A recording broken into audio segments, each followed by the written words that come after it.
This is one of my favorite conferences. I really look forward to this one every year. The organizers are fantastic. It gets bigger and bigger and better every year. I'm really, really glad that it made it through that difficult time that we're all familiar with, and we're all here together. And now we're here learning about developer productivity engineering. Anybody heard of this before? DPE, developer productivity engineering, starting to catch fire a little bit.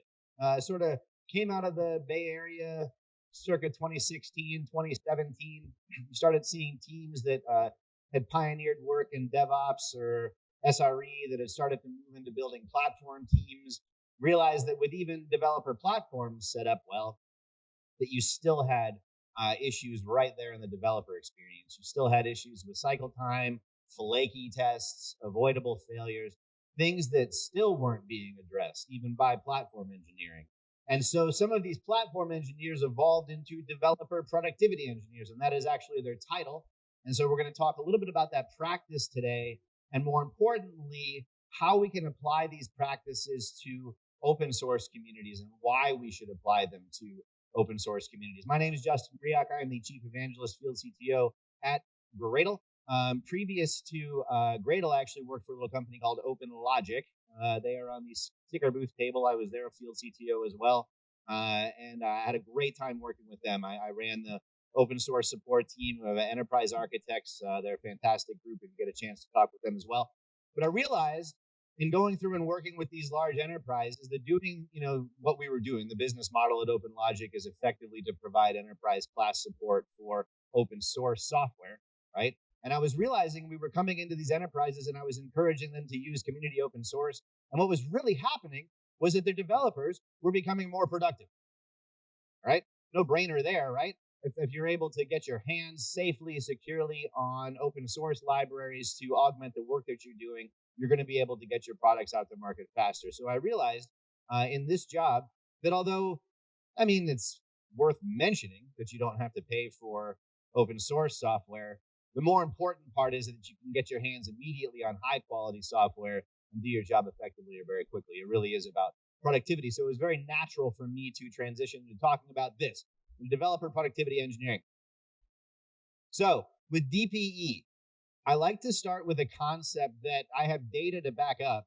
A lot of us have forgotten about in our jobs, and that is joy. Okay? That is the notion of developer joy or developer satisfaction. There was a survey done in April of 2022.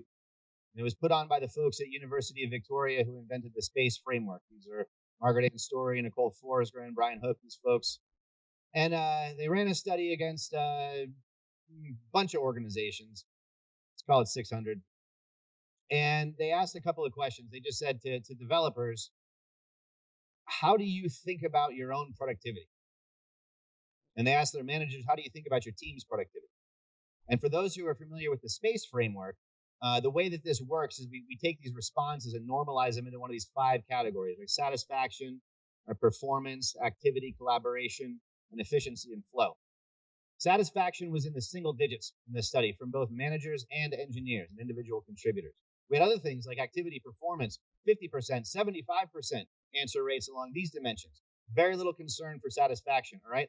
But this satisfaction is what leads us to a state of productive flow, right? So you can imagine these kids are going through an experience that I think a lot of us probably went through when we were learning to code. Those of us who are coders in the room or have written code or have successfully configured a platform or anything where you sat down and did something creative and you immediately got some feedback from the system that let you know you were on the right track. It gave you a little dopamine hit and it kept you interested in what you were doing. All right. So maybe these kids are typing out system.out.println hello world, or if they're doing Kotlin as they should be, they're just doing println hello world. Kidding. And it pops up right on the screen and they get that immediate feedback. Yay, right? And we remember that. We remember writing our first program and it felt this way, right? And there's a reason for this, right? The brain has been mapped while developers are writing code. And it's this unbelievable soup of left brain and right brain activity happening simultaneously. On the one hand, your brain is creatively holding a problem in your mind and trying to think of some way to solve it. But then it's doing something very scientific. Then we are using code to establish a dialogue with the tool chain and make a hypothesis with that tool chain. Did this code that I write solve the problem? All right. And again, during this brain map, we're seeing this soup, left brain, right brain activity happening, right? It's ecstatic. This is releasing dopamine. This is a state of flow. Now, I want you to imagine that these kids are waiting 10 seconds or 30 seconds or a minute or 45 minutes or an hour. The Apache Tika project takes 72 hours to run its full test corpus. They're not going to look like this. They're going to look like this.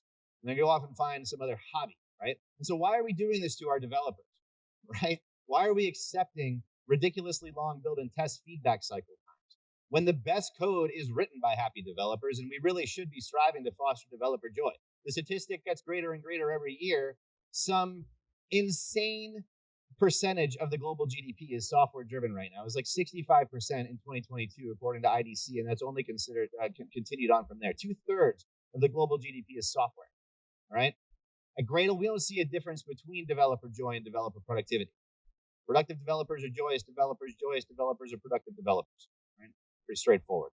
But instead, we have major bottlenecks in the SDLC that continue to impede our sense of creative flow. And so this is where developer productivity engineering is crystallizing as a practice. It's a new development practice that's used by leading software development organizations to maximize developer productivity and happiness. Sounds great. How do we actually do it? All right, well, it starts kind of with this adage. If you're here in the DevOps room, you've probably seen this quote now at some point. This has become sort of a rallying cry for the DevOps community, that it's no longer the big beating the small, but the fast beating the slow, okay? This was Eric Pearson, CIO, Intercontinental Hotels Group. It's an older quote.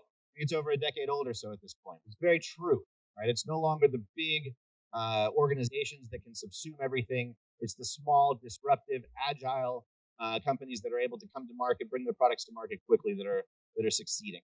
So that means we've got to get out of this type of notion with our developers, right? This is unacceptable, right? We can't have calendars that look like this anymore.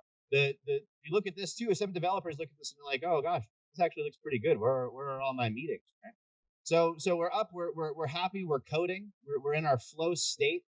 We're in a good place, and then we are waiting. Right? We're waiting for our build to complete. Okay. Then let's say it fails. Well, then we get to spend the rest of the afternoon debugging that failure, probably with inefficient tools that don't provide enough data about actually solving the problem. All right. We'll do that, then we go to lunch. Back, we're coding. Yay, we're in our happy place. We're waiting again, but our build succeeds. We debugged it. So we pass it to CI and wait again. And then maybe tests are failing in CI where they were succeeding locally. So now we get to do our very favorite thing and spend the rest of the day debugging flaky tests. All right, why does Gradle get to talk about this subject?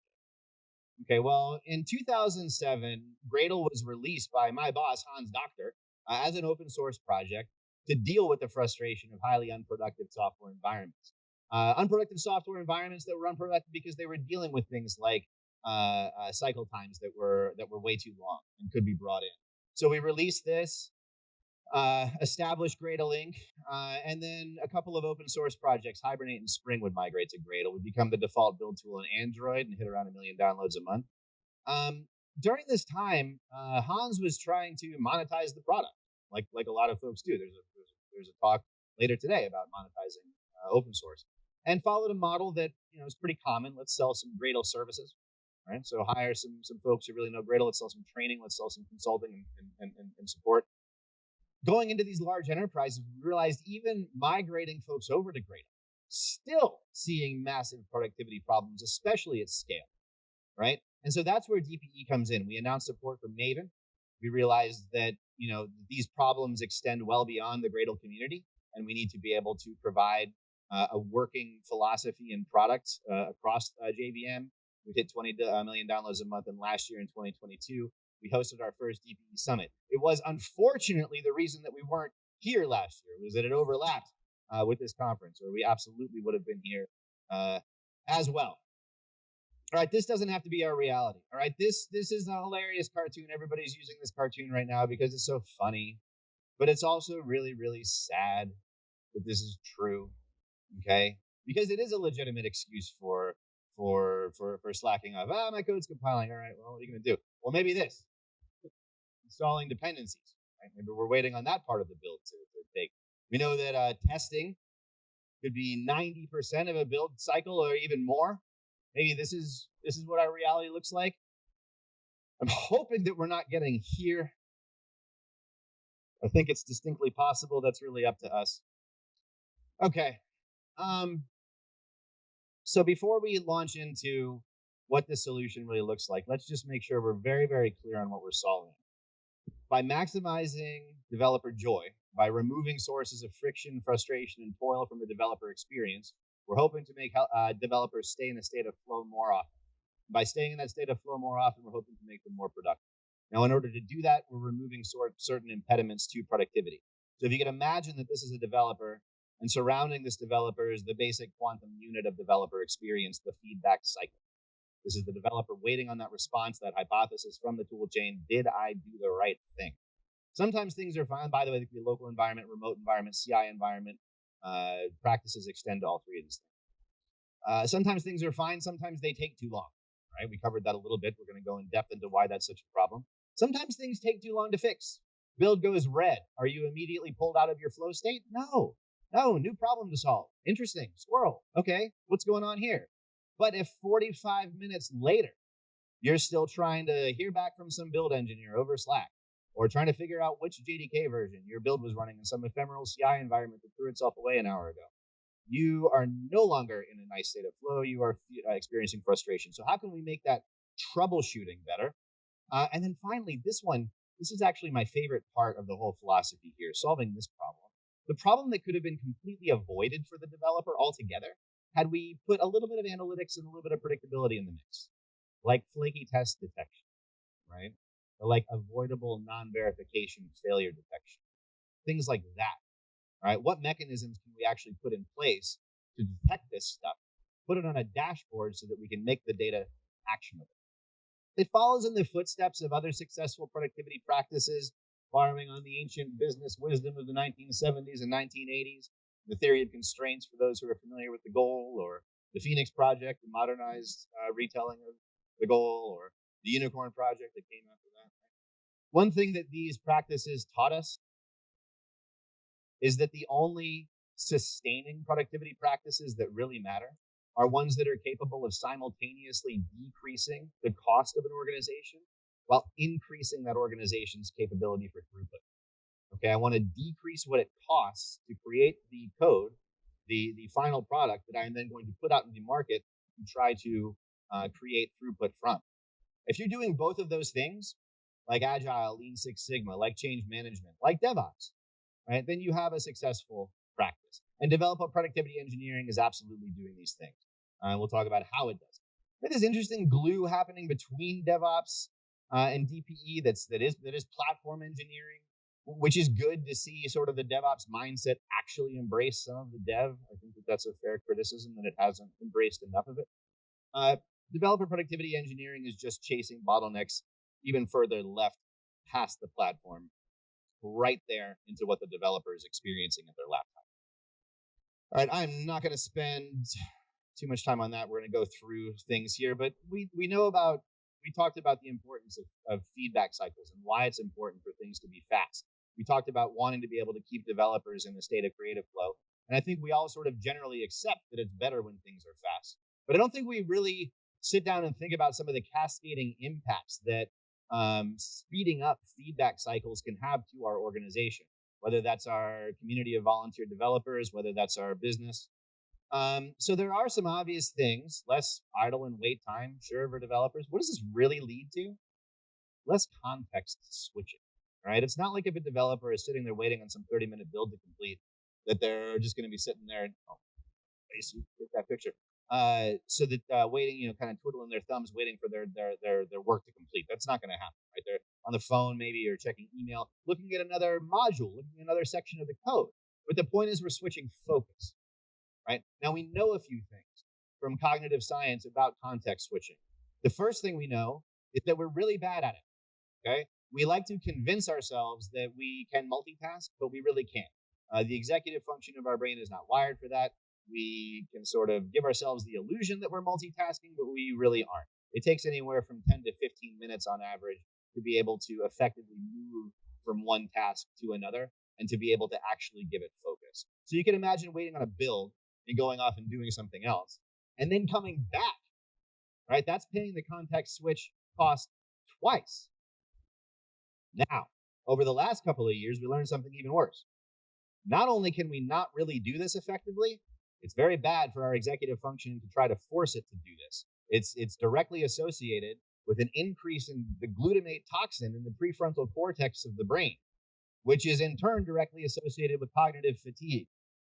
Cognitive fatigue is a very slippery beast because when you are fatigued, we've been there before, you're still capable of doing your job. You can perform your basic tasks, but it's very, very hard to elevate the work that you're doing. It's very, very hard to innovate.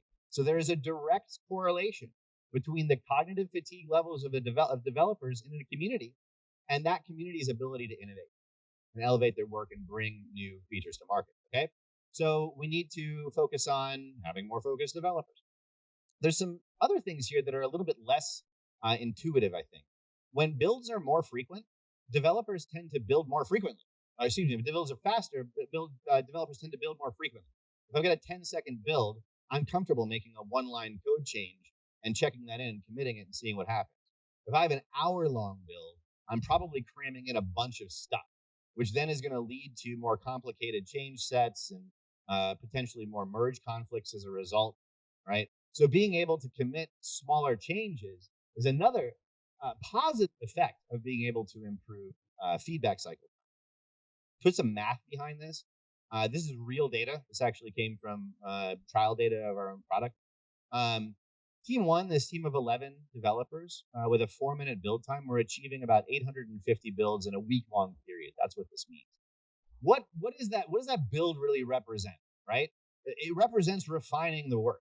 It represents taking the code that I've written, running it through various quality gates, making sure that it does all the things it's supposed to do, and make sure that it works, right? So conceivably, being able to build more frequently is a positive thing for quality, right? I have more opportunities to refine and improve the quality of my work. So this team of 11 with a 4-minute build time is achieving roughly 850 builds in this week-long period. This team of 6 with a 1-minute build time is achieving over 1,000 builds in the same period of time. Two things here. First of all, look at the difference. 20% more possibility to refine work, even with a team roughly just a little more than half the size of this team of 11. But who's complaining about a 4-minute build time? Nobody, right? But we should be, right? Look at what we can do. Look at the impact we can have when we improve this. Okay, enough theory. What do we recommend to actually fix these problems? Well, we talked about speed, so let's talk about acceleration. It's not the only approach that we recommend, but it's the first approach. I want to preface this by saying that, we are Gradle. We're pretty JVM focused as a build tool. But as much as possible, I am trying to present this in sort of a vendor agnostic way. If you're looking at this and saying, okay, well, these solutions sound great, but I'm not Java, I'm going to talk pretty generically about these solutions. There are solutions available in other frameworks besides JVM that solve the same problem. Okay, so my advice to you, if you're not a JVM practitioner or dealing with JVM workloads, is to still seek out these solutions in whatever framework you might be working in. We're aware of a lot of them too, so feel free to come to talk to me or to us at the booth. You may know of some that we'd like to learn about as well. We're going to talk about build caching, predictive test selection, test distribution. Again, these are all three patterns, not specific vendor locked-in solutions. And then we'll talk a little bit about performance continuity and what that means. All of this is about attitude. This is the question that we're asking right now. This is the question that we're asking to our workforce of developers responsible for holding up roughly 2/3 of the global GDP. We're asking them if the cycle is fast enough. That's the wrong question, okay? We have to ask if the cycle is as fast as it can possibly be, given all applied acceleration and analytics and observation technologies, right? Otherwise, we are knowingly perpetuating waste. So I am sorry if you leave this talk not doing anything. You know better now. So, all right, let's talk about build caching, our first acceleration technology. Who's heard of a build cache? Okay, a couple of you. Who thinks they've heard of a build cache? Maybe. All right. Who thinks that a build cache is like Artifactory, Nexus, dependency managers? All right, that's good. That's fair. That's what most people think. It is different. A build cache is a solution that actually can cache individual sections of a build. But I can't tell you how many times I've gone through like talking about this build cache solution, and people come up after, they're like, "Oh, it sounds cool, but I didn't get the same results with Artifactory, or I didn't get the same results with something." I'm like, so a build cache is effectively capable of caching parts of a build, chunks of the artifact that we're actually producing during the build. It was introduced to the Java world by Gradle back in 2017. It is available for Maven and Gradle on the JVM side. Maven has its own generally available open source build cache. Bazel has one. I know that NPM, I think that they have one that they've been working on one. I think it's generally available. The GCC GMake toolchain, they have a build cache. So the thing to do is to seek this out. Usually all you have to do is turn it on. Most of these build tools have it turned off by default because there's, rightfully so, an inherent distrust of things that just start automatically caching stuff. But the way that this mechanism works is actually pretty elegant. We take inputs that come into a part of the build. Now, Gradle breaks those parts of the build up into something called tasks, Maven's goals. But these things could be anything, right? It's like, all right, compile that Java file, right? Run check style against it, run that unit test, right? All of those things could be considered tasks, right? And all of them have inputs. If I'm compiling a set of Java files, that's going to be part of my input. Some source code files that are coming in. And then there's going to be some parameters that matter, like compiler class path arguments and arguments to the JVM and things like that. Those are all form a distinct and finite set of inputs that go into this one task or goal.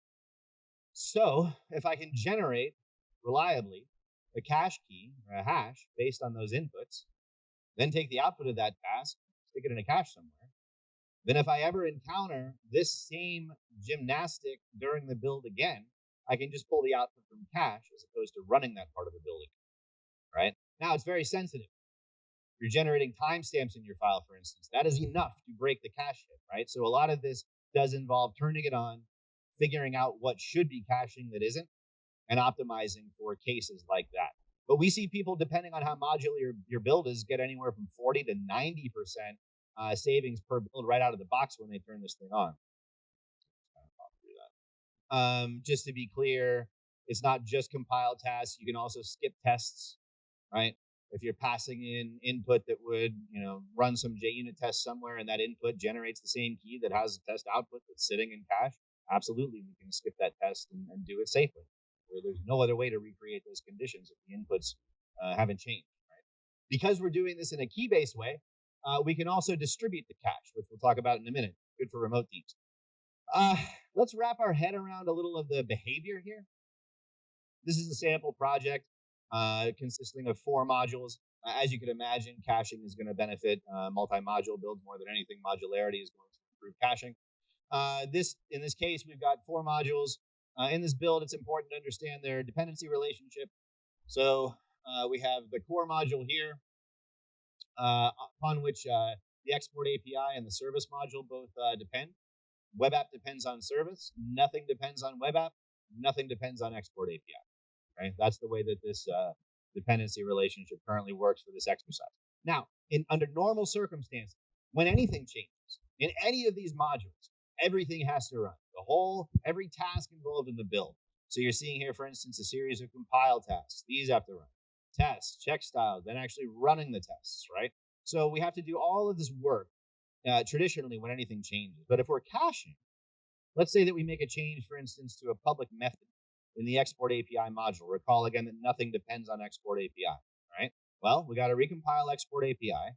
We got to recompile its test and run its test, and we got to check style the code. But all of this we can pull from cache because nothing has changed. So we can skip doing all of that work. What about a change to a public method in the service module upon which web app depends? Well, we have to compile service, right? We have to compile the test and run the test, and we have to check style the code because we did change the code. And we have a dependent module web app, so we do have to compile it, compile the test, and run the test, but we don't have to check style it. We didn't change the code, and we can pull all this stuff from cache here. Okay? It's a relatively invasive change. Changing a public method in a module that has a dependency, we see good saving.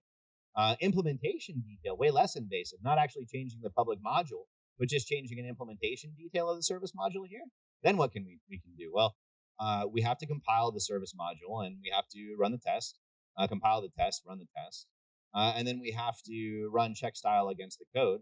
But we don't have to do any of this. Right? We can skip all of that. And then finally, changing an implementation detail of the core module, we do have to run check style against our code, and we do have to run our test, but we can pull all of this from cache as well. All right. Finally, the most invasive change that we could possibly make, a change to the core module, upon which all of these modules depend. We can still at least pull the check style outputs from cache. Okay. So, if you want to learn a little bit more about that, if you want to see how the Maven cache, for instance, works, there is a YouTube video that kind of breaks that down. If you are a Maven shop, see everybody is done. All right, so that's the first acceleration technology. That's build caching, which allows us to avoid basically chunks of work that we would normally have to execute otherwise. What about the test distribution solution? I think, are we cascaded down for, I think we're, so we started half an hour late because of the screens. So if you're confused, I think if some of you are looking for the next talk, we haven't started that one yet. Everything's backed up. I'll try to wrap this one up a little bit early so that we can bring it in. So, okay. The test distribution will be the second acceleration technology, which effectively is using a pattern to auto scale unit tests, sort of cloud scale. So what this allows us to do is if we have multiple unit tests that have to run, right, we can actually run those in parallel in Cloud Agents. And we recommend that when you implement something like this, it be integrated directly at the build tool level, right? You might be looking at this and saying, oh, we already do CI fan out, like we're already ahead of this. It's not the same thing, right? CI fan out relies on manually partitioning test sets that you have within that test set, and then being able to reconcile output from those tests. It's not the same thing. This pattern actually allows you to have users right there at their laptops scheduling tests to run out at cloud scale. So build caching, great, but what about when you actually have legitimately changed something that should trigger another test to run, right? Test distribution will allow you to have a cloud scale parallelism that will speed that up.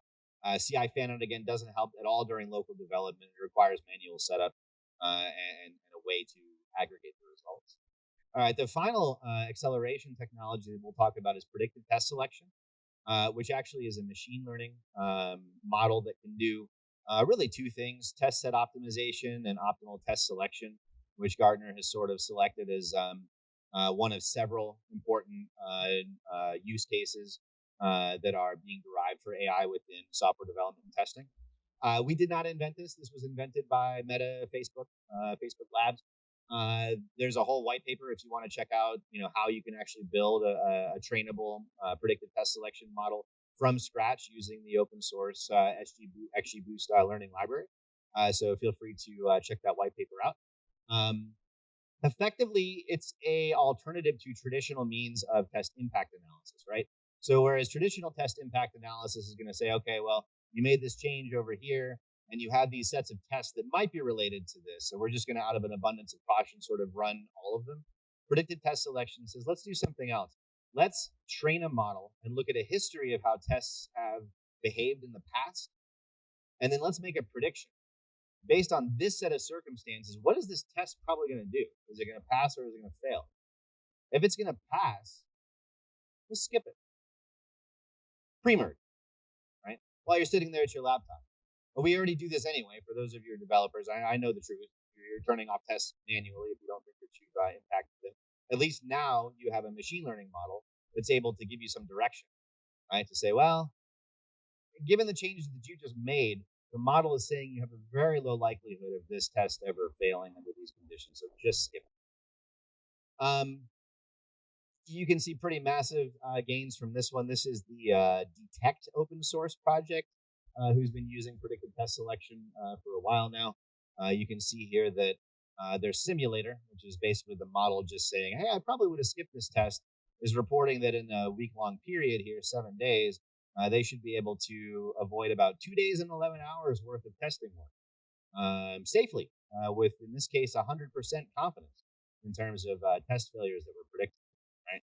So you can really, putting this model in place, again, pre-merge, right? Run your whole test afterwards, please, but pre-merge. You can see where this can really speed you up.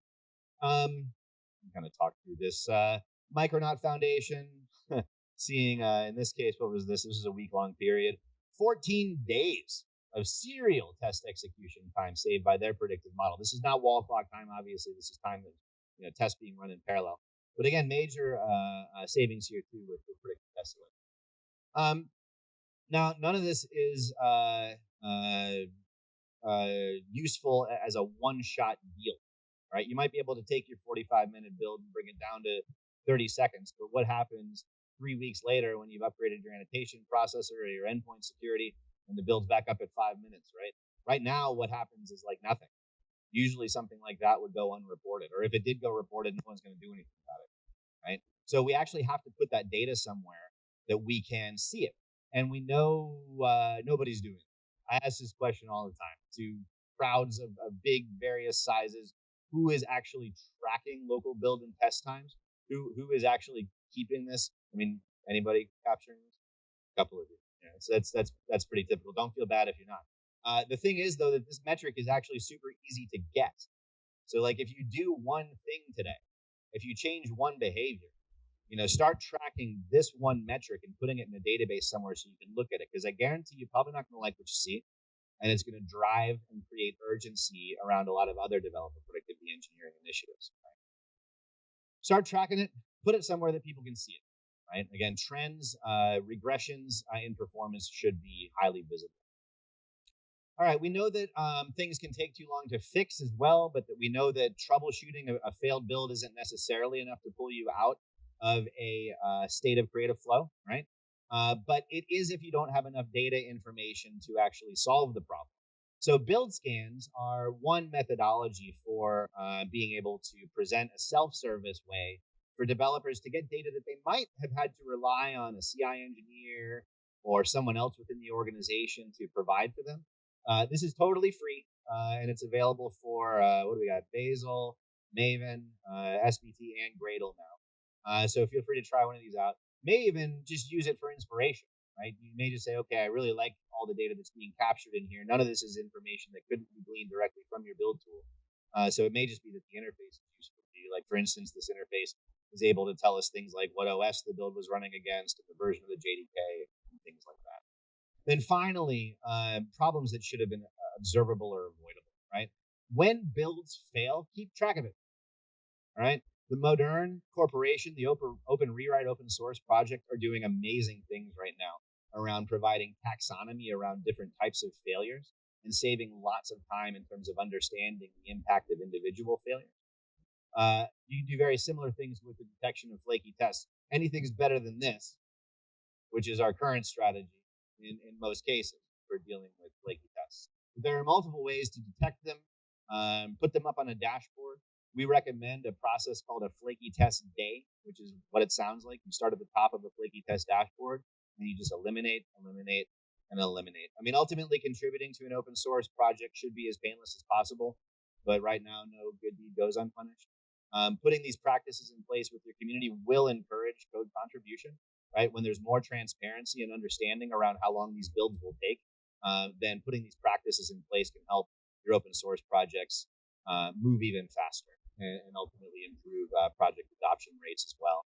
There are a number of projects that are already doing this. If you have an open source project and you're interested, come and talk to us. We again have a free program where you can use instances of this. Apache Software Foundation is probably our most recent donation here. The ge.apache.org instance is up for everybody to see. And finally, if you want to kind of dig more into this subject, we do have sort of a self-service, self-guided learning platform here. It takes you through various other, our book and other ways to learn about DPD. It's fully gamified, so you'll earn points, and you can spend those points on swag and Legos and gifts and things like that. And that's all I have for you. So I'll go ahead and stop now. I know we've got to hand it over to the next speaker because we are behind. Thanks very much for your time, and come see us at our booth.